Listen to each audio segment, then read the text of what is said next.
টাই আহোম জনগোষ্ঠীৰ জনজাতিৰ মৰ্যাদা আৰু স্বায়ত্ত শাসন প্ৰদানৰ দাবী তিনিচুকীয়াত ৰণসংকাৰ।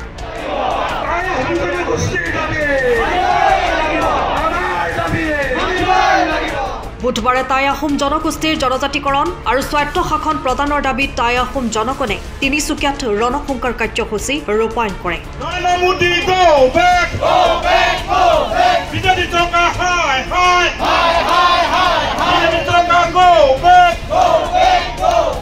আমাৰ দাবী মানিবই লাগিব। 6 জনগোষ্ঠীক জনজাতি মৰ্যাদা প্ৰদান কৰি অসমক জনজাতীয় ৰাজ্য ঘোষণা কৰক।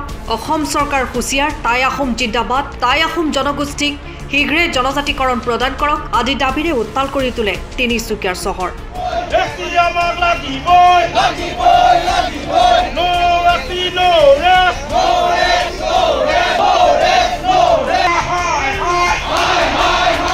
প্ৰতিবাদী জনতাই অহা 25 নৱেম্বৰত মন্ত্ৰীগোটৰ প্ৰতিবেদন দাখিলত 6 জনগোষ্ঠী আৰু আহোম জনগোষ্ঠীক জনজাতি মৰ্যাদা প্ৰদান কৰিম বুলি তেখেতসকলে প্ৰতিবেদন দিব লাগিব বুলি দাবী উত্থাপন কৰে। আহোম ঐক্যবদ্ধ সমাজ হৈ আজি তিনিচুকীয়া জিলাত আহোম জনগোষ্ঠী সকলো সংগঠন একেলগ হৈ একেখন মঞ্চত আমি জনাই দিব ৰণসংকাৰ কাৰ্যসূচী লৈ জনাই দিব বিচাৰিছোঁ যে আগন্তুক 26 আগত যদি আহোম জনগোষ্ঠীক জনজাতিকৰণ মৰ্যাদা প্ৰদান নকৰে তাৰ তীব্ৰ আন্দোলন গঢ়ি তোলা হ'ব।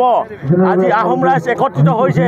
আপোনালোকে দেখি লওক, এইখন মঞ্চৰ পৰাই আপোনালোকক সদুৰে উত্থাপন কৰিছোঁ যে আহোম জনগোষ্ঠীক প্ৰতাৰণা কৰা বহুত হ'ল আৰু আহোম জনগোষ্ঠীয়ে আৰু প্ৰতাৰণা সহ্য নকৰে।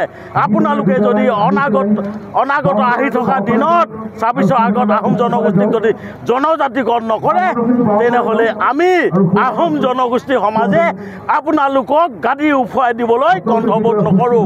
সময় থাকোঁতে আপোনালোকে আহোম জনগোষ্ঠীক যদি জনজাতিকৰণ নিদিয়ে তাৰ পৰিণাম ভয়ংকৰভাৱে ল'বলৈ আপোনালোকে প্ৰস্তুত থাকক। গতিকে আমাৰ আজি টাই আহোম জনগোষ্ঠী ঐক্য মঞ্চই বিজেপি চৰকাৰখনক দেখুৱাই দিব খুজিছে যে যাতে বিজেপি চৰকাৰখনে যদি আহোমক যদি জনজাতিকৰণ কৰি নিদিয়ে অতি শীঘ্ৰেই তেখেতলোকক আমি জনাই দিব খুজিছোঁ যদি বিজেপি চৰকাৰ কিন্তু 26ত যাবলৈ একদম প্ৰস্তুতি হ'ব লাগিব।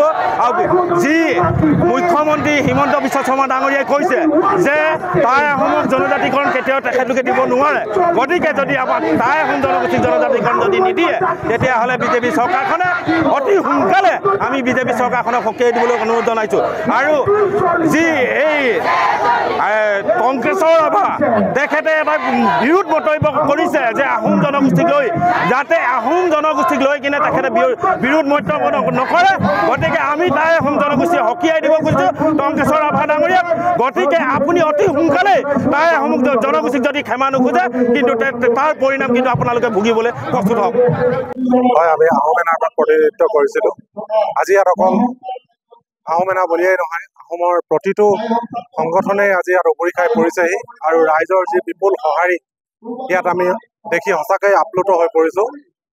আমি ইয়াৰ এই মঞ্চৰ পৰাই চৰকাৰলৈ এটা সকিয়নি বাৰ্তা দিব বিচাৰিছোঁ যে অহা 26ৰ ইলেকশ্যনৰ আগে আগে আহোমক জনজাতিকৰণৰ মৰ্যাদাটো দিবই লাগিব। প্ৰতি বছৰে প্ৰতিখন চৰকাৰে এই জনজাতিকৰণৰ বিষয়টোলৈ ললিপপ দেখুৱাই অত বছৰ পাৰ কৰিলে, কিন্তু এইবাৰ আমি ৰণসংকাৰ নাম দিছোঁ, আহোমৰ গৰ্জন নাম দিছোঁ। কিন্তু এই গৰ্জনৰ দ্বাৰাই আমি চৰকাৰখনক এটা বাৰ্তাই দিব বিচাৰিছোঁ যে এইবাৰ কিন্তু এনেকুৱা কৰি থাকিলে নহ'ব। এইবাৰ আমাক জনজাতিৰ মৰ্যাদা দিবই লাগিব। আৰু যিসকল বৰ্তমান জনজাতি তেওঁলোকে যি বিধি পথালি দি আছে তেওঁলোককো আমি এই মঞ্চৰ পৰাই এটা আহ্বান জনাইছোঁ যে তেওঁলোকে এনেকুৱা ধৰণৰ খামখেয়ালি কথা কৈ ৰাইজক বিভ্ৰান্ত নকৰিব। তেওঁলোকো আমাৰ মাজলৈ আহক, আমাৰ লগত আলোচনা কৰক।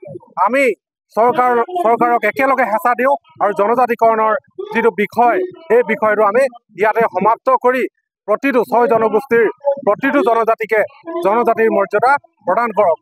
এইটোৱে আমাৰ ইয়াৰ পৰা আহ্বান বৰ্তমান বৰ্তমান জনজাতীয় যিসকল মৰ্যাদা পাই আছে তেওঁলোকলৈ। আৰু চৰকাৰলৈ আমাৰ এইটো কঠোৰ সকিয়নি আমি ইয়াৰ এই মঞ্চৰ পৰাই দিছোঁ যে আমাক 26ৰ ইলেকশ্যনৰ আগে আগে জনজাতিৰ মৰ্যাদা দিবই লাগিব। এইটো আমাৰ পণ। জন্মলগ্নৰে পৰাই টাই আহোম জনগোষ্ঠীক জনজাতি মৰ্যাদা প্ৰদান কৰিব লাগে আৰু স্বায়ত্ব শাসন প্ৰদান কৰিব লাগে বুলি প্ৰতিবাদ কৰি আহিছে। গণতান্ত্ৰিক দেশত গণতান্ত্ৰিক প্ৰতিবাদ কৰা সকলো অধিকাৰ আছে আৰু আমি সেই অধিকাৰ পালন কৰি আহিছোঁ। কিন্তু এতিয়া আমি শেহতীয়াকৈ দেখিবলৈ পাইছোঁ যে বিগত সময়ত কংগ্ৰেছ চৰকাৰ দুজনকৈ নিজৰ মুখ্যমন্ত্ৰী থকাৰ স্বত্তেও আমাৰ দাবীবিলাক কিন্তু পূৰণ কৰিব নোৱাৰিলে। গতিকে এই বিজেপি চৰকাৰখনৰ প্ৰতি আস্থা ৰাখি আহোম জনগোষ্ঠী আৰু 6 জনগোষ্ঠী ৰাইজে সহায় সহযোগিতা কৰি শাসনৰ বাঘজনী তেখেতসকলে হাতত দিলে। কিন্তু তাৰ পিছত দেখিবলৈ পাইছোঁ কেৱল আলোচনা কৰি আছে। আলোচনা কৰি তেখেতসকলে আমাৰ বিষয়বস্তুটো সমাধান কৰিম বুলি প্ৰতিশ্ৰুতি মাত্ৰ দি আছে। সেই প্ৰতিশ্ৰুতি আৰু আস্থাৰ প্ৰতি আমি বিশ্বাস ৰাখিছোঁ, কিন্তু এটা সময়সীমা আছে। আমি জনাই দিব বিচাৰিছোঁ 26ৰ আগন্তুক অসমৰ বিধানসভা নিৰ্বাচনৰ প্ৰাক মুহূৰ্তত আমাক জনজাতি মৰ্যাদা লাগিব। যদি তেখেতসকলে নিদিয়ে তেন্তে আজি যিদৰে প্ৰতিবাদ কৰিবৰ কাৰণে স্বতঃস্ফূৰ্তভাৱে তিনিচুকীয়াত ৰাইজ ওলাই আহিছে, সমগ্ৰ অসমত ৰাইজ কিন্তু প্ৰস্তুত হৈ আছে ওলাবৰ বাবে। আৰু এই প্ৰতিবাদ কেৱল টাই আহোম ছাত্ৰ সন্থাই আহ্বান জনোৱাৰ প্ৰয়োজন নাই, মাত এষাৰ দিয়াৰ লগে লগে স্বতঃস্ফূৰ্তভাৱে ওলাবৰ কাৰণে প্ৰস্তুত হৈ আছে। গতিকে পৰিৱেশ পৰিস্থিতি কি হ'ব পাৰে, কাৰোবাৰ বিপক্ষে হয়তো যাব পাৰে, সেই পৰিৱেশ যাতে আহিব নালাগে তাৰ কাৰণে আমাৰ দাবীবিলাক পূৰণ কৰিবৰ কাৰণে আমি আহ্বান জনাইছোঁ। আৰু এই চৰকাৰখনৰ প্ৰতি বৰ্তমান পৰ্যন্ত আমাৰ আস্থা আছে আৰু এই আস্থাটো আমি থকালৈকে আৰু তেখেতসকলে পূৰণ কৰিব বুলি আমি ভবাৰ এটা তেখেতসকলে উদাহৰণ দিব লাগিব। আৰু তেখেতসকলে কৰিম বুলি প্ৰমাণ দিয়াৰ এটা উদাহৰণ হৈছে 25 নৱেম্বৰত মন্ত্ৰীসভাৰ মন্ত্ৰী গোটৰ প্ৰতিবেদন দাখিল কৰিব কেন্দ্ৰীয় চৰকাৰক। তাত আমাৰ 6 জনগোষ্ঠীক আৰু আহোম জনগোষ্ঠীক জনজাতি মৰ্যাদা প্ৰদান কৰিম বুলি তেখেতসকলে প্ৰতিবেদন দিব লাগিব।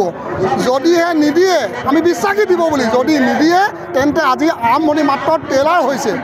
তিনিচুকীয়াৰ পৰা সমগ্ৰ অসমত আহোম জনগোষ্ঠী ৰাইজ প্ৰস্তুত হৈ আছে। কি উত্তৰ হ'ব, কি সিদ্ধান্ত হ'ব, সেয়া আপোনালোকে নিজে বুজি লোৱাটো ভাল। তিনিচুকীয়াৰ পৰা Ajay Samari report, time of Assam. সময়ৰ খবৰ সময়ত পাবলৈ ফ'ল' কৰক টাইম অফ আছাম।